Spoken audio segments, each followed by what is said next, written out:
Prancer! Prancer! Yes, that's right, I'm talking about Prancer, a holiday Christmas classic that you will be shocked was not part of my youth. You see a movie like this, you hear somebody talk about it really positively, and you assume that it's like, oh, they saw it when they were a kid, and they have all the nostalgia and emotion that's attached to it, and now when they see it as an adult, it all comes flooding back, and it's difficult to evaluate as a actual film being released through more critical eyes. Incorrect! I saw it as a full-grown adult, maybe 10 years ago.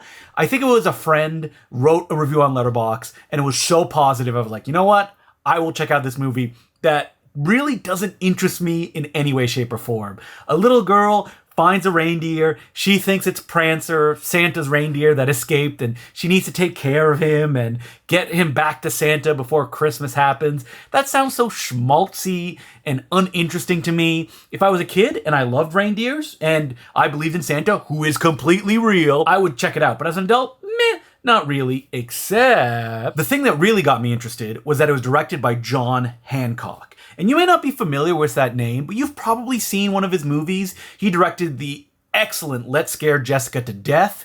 He also did Bang the Drum Slowly, a kind of forgotten picture that stars Michael Moriarty and Robert De Niro, recently released by Cinematographe, the Vinegar Syndrome sublabel. He's a guy that came from theater and has such a distinct style to his movies, and he had a very fruitful career that he talks about at length in this interview book, Hancock on Hancock. I'm not joking. At length. He was always skimming the opportunity of becoming a big commercial guy, but his kind of instincts, in his kind of realist but stylized, he likes to bring a kind of somber emotionality to his films, which you can see all the way in Let's Scare Jessica to Death. And it makes his films feel powerful in a way that otherwise they wouldn't, if they didn't have such a distinct vision being brought to them. I mean, John Hancock's career is kind of defined by the fact that he was fired from Jaws 2. I believe they were shooting it and he was let go. And I would have loved to see what his version of Jaws 2 would be. It would definitely be dark and different than Steven Spielberg, but I think it would be something that, if it was not a hit at the time, would be reevaluated now in a way that unfortunately none of the Jaws sequels are, because they're all made by jobbers. But getting back to Prancer. So I sit down, I watch this movie, and by the end I'm like, just tears streaming down my cheeks. This film totally works. That somber kind of vibe that I mentioned that John Hancock brings to his film is all over this picture.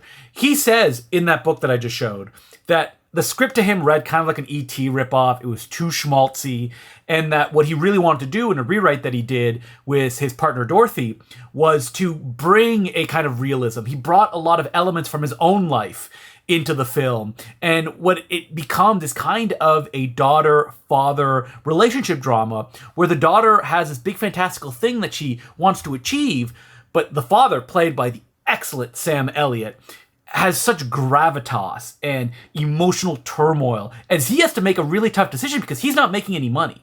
John Hancock says in interviews that, like, he wanted Prancer to be about good people, bad stuff happens to them, and it's not because of any of their actions, it's just that's the way the world works. And there's optimism at the end of Prancer, but throughout the film there is that curtain of reality that is weighing down on it. And that sounds negative, but what it does is just make it more emotionally affecting in what could easily be something that is tugging on the heartstrings too hard. Instead, it feels real, especially in the performance of Rebecca Harold Tickle. This is a first-time actor. Her performance is so real, it should be held on the same regard of, like, the cast of E.T. Like, she is the grounding element. If she was too theatrical or too cute, it wouldn't work. And it just clicks so well together. She and Sam Elliott, they feel like father and daughter. And you understand her wants, her needs, and you feel the journey that she takes. And that's what makes the movie so successful. I love Prancer so much. And it's so funny, like, just reading the premise, going back. And I would have never bet in a million years this would be one of my favorites. Is it for kids? I mean, kids like to be scared. They like to feel a little bit of fear. And I mean, this was designed as a family film, but it's weightier than stuff that you'll see today. And I think that's what makes it good. It's also a very physical film. You feel the coldness of the farm location that it takes place on. There is a kind of grimness throughout it, but it's always undercut by that little girl's performance.